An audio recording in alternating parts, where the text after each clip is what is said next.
Hindi mo ito na-click nang hindi sinasadya.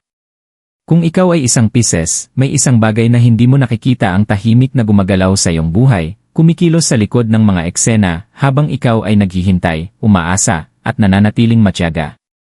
May mga sandaling muntik ka ng sumuko, mga sandaling pakiramdam mo ay napakalayo at laging naantala ang tagumpay. Pero ang hindi mo nakita ay ang paghahandang nagaganap sa katahimikan. Isang ritual, hindi maingay o engrande, kundi malalim at personal ang nagsimula na. At kapag natapos nito ang siklo nito, ang uri ng tagumpay na matagal mo nang inaasam ay hindi dahan-dahang kakatok, darating ito ng may katiyakan. Ang mensaheng ito ay para sa Pisces na hindi kailanman tumigil sa paniniwala. Pisces, palagi mong nararamdaman ang mga bagay bago pa man ito mangyari. Habang ang iba ay nagmamadali at pilit humihingi ng mga sagot, ikaw ay kumikilos ayon sa iyong intuisyon, ginagabayan ng mga emosyon na hindi mo laging maipaliwanag. Ang iyong paglalakbay ay hindi naging maingay o madali. Tahimik mong pinasan ang mga pangarap, kahit hindi napapansin ng mundo ang iyong pagsisikap o nauunawaan ang iyong pagtitiyaga. May mga panahong naisip mo kung ang iyong kabaitan at pananampalataya ay mga kahinaan, pero hindi kailanman iyon ginawa para pigilan ka. Hinuhubog ka nila. Ang sandaling ito ay hindi tungkol sa swerte o pagkakataon. Ito ay tungkol sa pagkakaayon. May isang bagay na matagal mo nang pinaghahandaan nang hindi mo namamalayan, at ngayon ay palapit na ito sayo. Ang landas sa unahan ay hindi minamadali, pero ito ay tiyak. At habang patuloy kang nakikinig sa tinig sa loob mo, unti-unti mong mauunawaan kung bakit lahat ay nangyari ng eksakto sa ganitong paraan. Pisces Soul Story, makaka-relate na sa laysay. May isang kwento na naninirahan sa loob ng bawat Pisces, isang kwento ng tahimik na lakas at hindi binibigkas na pag-asa. Ito ang kwento ng taong mas maraming ibinigay kaysa natanggap, nang nanatiling banayad sa mundong kadalasan ay ginagantimpalaan ang pagiging matigas. Habang ang iba ay maingay na hinahabol ang tagumpay, natutunan ng Pisces na maghintay, magtiwala, at maniwala na ang para sa kanila ay kusang babalik sa tamang oras. Maraming beses nasubok ang paniniwalang ito. May mga gabing ginugol sa pagdududa sa mga desisyon, paulit-ulit na binabalikan ang mga usapan, tinatanong kung ang pananatiling mabuti ay masyadong maraming kapalit. Ngunit kahit sa gitna ng pag-aalinlangan, hindi kailanman tuluyang isinara ng Pisces ang kanilang puso. Ang bihirang makita ng iba ay ang disiplina sa likod ng lambing. Ang mga tahimik na sakripisyo. Ang mga sandaling pinili ng Pisces ang paglago kaysa kaginhawaan, ang paghilom kaysa kapaitan. Kapag hindi nagtagumpay ang mga bagay, hindi nagreklamo ang Pisces, nag-angkop sila. Natuto sila. Dinala nila ang mga aral pasulong na parang hindi nakikitang baluti. Bawat pagkaantala, bawat sugat ng damdamin, bawat paghinto sa progreso ay humuhubog ng mas malalim kaysa tagumpay, hinuhubog nito ang karunungan. May mga sandaling nakaramdam ang Pisces na parang hindi sila nakikita, na tila natutunaw ang kanilang pagsisikap sa likuran ng buhay ng iba. Ngunit ang pagiging hindi nakikita ay hindi kailanman parusa. Ito ay proteksyon. Habang ang iba ay naabala, ang Pisces ay pinapakinis. Natutong maghintay. Natutong pumili ng may discernment. Natutong malaman kung kailan kakapit at kung kailan bibitaw. Ngayon, may nagbago. Hindi maingay. Hindi dramatiko. Ngunit hindi mapagkakaila. Ang parehong pagiging sensitibo na minsang naging pabigat ay nagiging gabay na ngayon. Ang parehong intuwisyon na minsang nagdulot ng pag-aalinlangan ay nagbibigay na ng linaw. Unti-unting nauunawaan ng Pisces na ang paglalakbay ay hindi kailanman tungkol sa bilis, ito ay tungkol sa kahandaan. At ang kahandaang iyon ay dumating na. Hindi pa ito ang wakas ng kwento. Ito ang sandaling nagsisimulang magbago ang direksyon ng kwento. Iyan ay hindi nakikitang pagbabago. May mga pagbabagong dumarating ng maingay, at may mga pagbabagong nagaganap ng napakatahimik na saka mo na lang mapapansin kapag binabalikan mo na ang nakaraan. Ang Pisces ay kasalukuyang dumaraan sa ikalawang uri. Sa panlabas, maaaring pamilyar pa rin ang buhay, tila walang nagbago. Ngunit sa ilalim ng katahimikang iyon, may isang mahalagang bagay na muling inayos ang sarili nito. Ang dating bigat na nararamdaman mong pilitin ang mga resulta ay unti-unti nang nawawala. Sa halip, may isang kakaibang kapanatagan ang pumalit, hindi dahil perpekto na ang lahat, kundi dahil may isang bagay na sa wakas ay umaayon na. Ang hindi nakikitang pagbabagong ito ay hindi nangyari sa magdamag. Dahan-dahan itong nabuo sa mga sandali ng pagpipigil, sa mga pagpiling huminto sa halip na agad tumugon, magnilay sa halip na magmadali. Sa tuwing pinipili ng Pisces na magtiwala sa intuisyon kaysa sa takot, lalong tumitibay ang pundasyon. Iba ang tugon ng universo sa mga taong marunong makinig kaysa sa mga laging humihingi. At ang Pisces ay palaging nakikinig kahit noong hindi pa malinaw ang mga mensahe. Ang mga dating tila pagkaantala ay mga muling pagsasaayos pala. Ang mga landas na nagsara ay hindi pagkawala, kundi mga paglihis palayo sa mga bagay na unti-unting ubos sa iyong espiritu. Ang mga oportunidad na lumampas ay hindi mga nasayang na pagkakataon, kundi proteksyon mula sa mga kinalabasang hindi mo kailangang pasanin. Ngayon, sa mas malinaw na pag-unawa sa damdamin, nararamdaman na ng Pisces kapag may paparating, hindi na may kaba, kundi may kahandaan. Ito ang yugto kung saan ang mga senyales ay lumilitaw ng banayad. Isang pag-uusap na biglang nagpasiklab ng ideya. Isang munting oportunidad na may kakaibang kahulugan, kahit hindi mo maipaliwanag kung bakit. Isang pagbabalik ng kumpiyansa na walang malinaw na dahilan. Hindi ito mga pagkakataon lamang. Mga kumpirmasyon ito. Ang enerhiyang nakapaligid sa Pisces ay hindi na magulo, ito ay nakikipagtulungan na. Kapag natapos na ng hindi nakikitang pagbabagong ito ang kanyang gawain, gagaan ang pakiramdam ng pagsisikap. Liliwanag ang mga desisyon. Mawawala ang pagtutol. Hindi na sumasalungat ang Pisces sa Agos, sumasabay na sila rito. At kapag ang paggalaw ay tuluyang naging lantad, mararamdaman mo itong likas, na para bang ito ang paraan na talagang nakatakdang mangyari. Yan ni ritual ng tagumpay, pangunahing mensahe. Ang tagumpay, para sa Pisces, ay hindi kailanman tungkol sa bilis o ingay. Palagi itong tungkol sa kahulugan.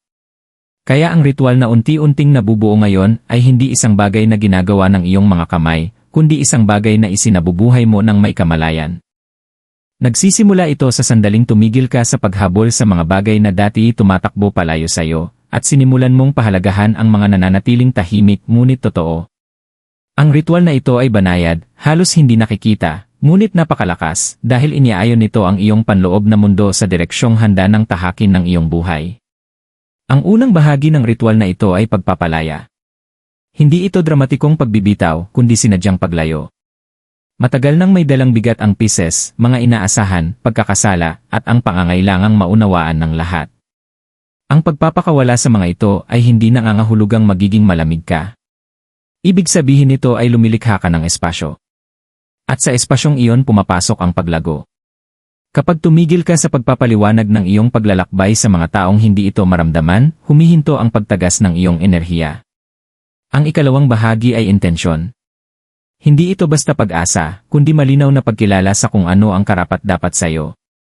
Malalim mang mangarap ang Pisces, madalas naman silang nag-aatubiling angkinin. Hinahamon ka ng ritual na ito na kilalanin ang iyong kahandaan ng walang paghingi ng paumanhin. Na makita ang tagumpay hindi bilang isang malayong bagay, kundi bilang isang bagay na tumutugon. Habang mas nagiging matatag ang iyong intensyon, mas malinaw itong ibinabalik ng universo sa pamamagitan ng mga oportunidad na umaayon, hindi pinipilit. Ang huling bahagi ay pagpapatuloy. Tahimik, hindi pinagdiriwang na pagpapatuloy. Ang pagharap araw-araw kahit walang nanonood. Ang pagpili ng disiplina ng walang presyon. Ang pagtitiwala sa proseso kahit walang agarang pagpapatunay. Dito madalas sumuko ang marami pero nananatili ang Pisces. At ang pananatiling iyon ang nagbabago ng lahat. Hindi hinihingi ng ritual na ito ang pagiging perpekto. Presensya lamang ang kailangan. Sa tuwing pipiliin mo ang linaw kaysa kalituhan, ang pasensya kaysa panik, at ang pananampalataya kaysa takot, lalo pang tumitibay ang ritual. At dahan-dahan, halos walang anunsyo, magsisimulang lumitaw ang mga resulta. Hindi nakakabigla. Hindi magulo. Kundi matibay. Napapanatili. Totoo. Ang binubuo ngayon ng Pisces ay hindi pansamantalang tagumpay. Ito ay isang pundasyong kayang tumagal. El senyales de Aquilo ay gumagana, bahagi ng pagpapatunay. Bago pa man maging lantad ang tagumpay, nagiging pamilyar muna ito sa pakiramdam. Maaaring mapansin ng Pisces ang mga pagbabagong hindi mukhang dramatiko, ngunit hindi maitatanggi ang epekto. Ang unang senyales ay panloob. Ang pagkabalisa ay napapalitan ng kapanatagan. Ang mga desisyong dati puno ng kaba ay nagiging malinaw, minsan pa nga ay simple. Hindi mo na madalas binabalikan ang nakaraan, hindi dahil wala na itong halaga, kundi dahil hindi ka na nito kinokontrol. Ang emosyonal na katatagang ito ay hindi aksidente, ito ang pag-ugat ng pagkakaayon. Ang ikalawang senyales ay makikita sa paraan ng pagtugon mo sa mga hamon. Ang mga sitwasyong dati agad nagpapababa ng tiwala sa sarili ay ngayon nag-aanyaya ng pagninilay sa halip na padalos-dalos na reaksyon. Natututo ang Pisces na huminto sandali, pumili ng tugon sa halip na hatakin ng emosyon. Hindi ito paglayo, ito ay pagiging bihasa sa sarili. Kapag maayos ang iyong panloob na mundo, sumusunod ang panlabas. Kasunod nito ang mga banayad na kumpirmasyon mula sa labas. May maliliit na oportunidad na dumarating ng walang pilit. May mga pag-uusap na biglang nagbubukas ng pinto na hindi mo naman kinakatok. Napapansin mo ang mga pattern, tulong na dumarating sa tamang oras, mga pagkaantala na kusa ring naayos, at mga sagot na dumarating mula sa mga hindi inaasahang pinagmulan. Maaaring karaniwan lamang ito sa paningin ng iba, pero alam ng Pisces na mga senyales ito. Hindi ka na sinusubok ng universo, nakikipagtulungan na ito. Isa pang senyales ay ang pagbabalik ng kumpiyansa, hindi maingay o palabas, kundi nakaugat at totoo. Hindi mo na kailangan ng paulit-ulit na pagpapatunay. Pinagkakatiwalaan mo na ang sarili mong timing. Kahit mabagal ang usad, hindi na ito pakiramdam na mali. Ang tahimik na katiyakang iyon ay isa sa pinakamalakas na palatandaan na gumagana ang ritual. At sa huli, naroon ang pasasalamat. Hindi sa pilitang pagiging positibo, kundi taos-pusong pagpapahalaga sa kung gaano ka nakalayo ang narating. Napagtatanto ng Pisces na ang paglago ay hindi nangyari sa kabila ng mga pagsubok, nangyari ito dahil sa mga iyon. At kapag ang pasasalamat ay kusang lumitaw, ang momentum ay nagsisimula ng mabuo.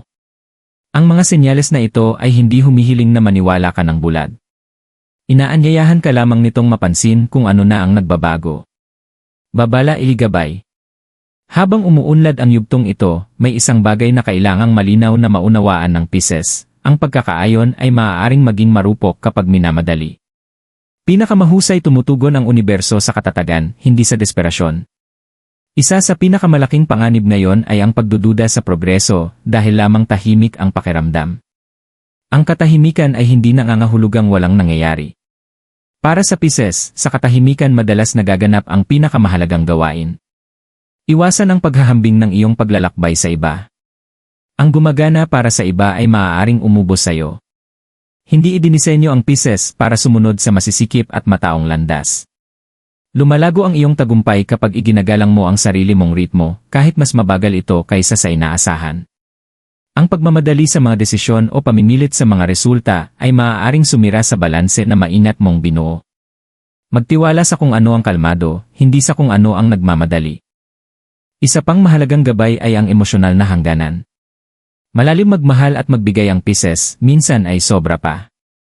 Sa panahong ito, ang labis na pagbibigay, emosyonal man o enerhiya, ay maaaring magpabagal sa iyong momentum. Pangalagaan ang iyong oras. Pangalagaan ang iyong focus. Ang pagsasabi ng hindi ay hindi pagtanggi, ito ay paggalang sa sarili. Kapag iniingatan mo ang iyong enerhiya, mas malinaw na nakikita ng mga oportunidad ang iyong halaga. Maging mapagmatsyag sa muling paglitaw ng mga lumang pattern. Maaaring bumalik ang pagdududa sa sarili, labis na pag-isip, o ang pangangailangang mapatunayan ang sarili sa iba. Kapag nangyari ito, kilalanin mo lamang, huwag mo nang pasukin. Hindi ka na nilalayong patunayan muli ang iyong halaga. Sarado na ang kabanatang iyon. Ginagantimpalaan ng yugtong ito ang pasensya, linaw, at pagtitiwala sa sarili. Humakbang pasulong ng may intensyon, hindi takot. Kapag nananatiling nakaugat ang Pisces, nanatiling bukas ang landas, at ang paparating ay darating ng walang pagtutol. Pisces, ang mensaheng ito ay hindi para madaliin ka, kundi para paalalahanan ka. Natapos mo na ang pinakamahirap na bahagi, kahit hindi pa yon ganap na ramdam ngayon. Nanatili kang banayad sa panahong sinusubok kang patigasin ng buhay. Nakinig ka kahit mas madali sanang lumayo. Nagtiwala ka sa iyong intuisyon, kahit walang aliw na maibigay ang lohika. Ang tahimik na tapang na iyon ang humubog sa landas na unti-unting bumubukas sa harap mo ngayon. Hindi ka nahuhuli. Hindi ka kailanman nakatakdang dumating sa parehong paraan ng iba. Ang iyong tagumpay ay itinayo sa lalim, hindi sa bilis. Sa kamalayan, hindi sa pamimilit. Bawat emosyonal na aral na pinasan mo ay pinino ang iyong paghatol. Bawat paghinto ay nagpatibay sa iyong discernment. Mas handa ka kaysa sa inaakala mo. Ang paparating sa iyo ay hindi nangangailangan na maging ibang tao ka. Sasalubungin ka nito kung nasaan ka ngayon. Iginagalang nito ang iyong pagiging sensitibo sa halip na parusahan ito. Ito ang gantimpala sa pagpili ng paglago kahit walang pumapalakpak. Sa paniniwala kahit kakaunti ang ebidensya. May mga sandali pang darating na susubok sa iyong pasensya marahil sa huling pagkakataon. Kapag dumating ang mga iyon, alalahanin mo ito, ang linaw ay laging nauuna bago ang mga resulta. Magtiwala sa katahimikan. Magtiwala sa katatagan. Magtiwala sa bersyon ng sarili mo na hindi na kailangang humabol. Papasok ka na sa isang kabanata kung saan mas magaan ang pagsisikap at mas malinaw ang direksyon.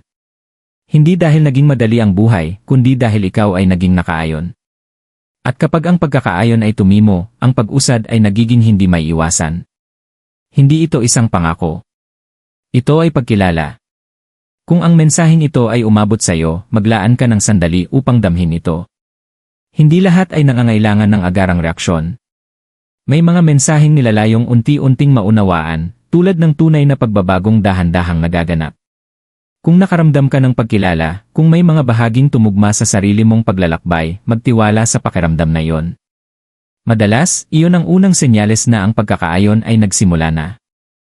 Pisces, hindi mo kailangang kumbinsihin ang kahit sino sa iyong halaga. Ang kailangan mo lamang ay manatiling present, manatiling mulat, at patuloy na piliin ang linaw kaysa kalituhan. Ang landas sa unahan ay magpapakita ng sarili nito hakbang-hakbang, hindi sabay-sabay. At ganoon talaga ito nakalaan. Kung tumimo sa iyo ang mensaheng ito, hayaan mo itong maging angkla. Maaari mong suportahan ang channel na ito sa pamamagitan ng pag-like ng video, pagbabahagi ng iyong saloobin sa comments, o pag-subscribe para sa higit pang mga mensaheng nilikha ng may layunin at malasakit. Ang iyong pakikilahok ang tumutulong upang maabot ng mga kwentong ito ang mga kaluluwang para talaga sa kanila. Higit sa lahat, dalhin mo ang enerhiyang ito. Kumilos ng banayad, ngunit may kumpiyansa. Magtiwala sa tahimik na pag-usad. Ang unti-unting nabubuo ngayon ay hindi basta-basta, ito ang bunga ng lahat ng iyong pinagdaanan at natutunan. Manatiling bukas. Manatiling nakaugat. At hayaan mong ang nakalaan para sa iyo ay kusang makahanap ng daan.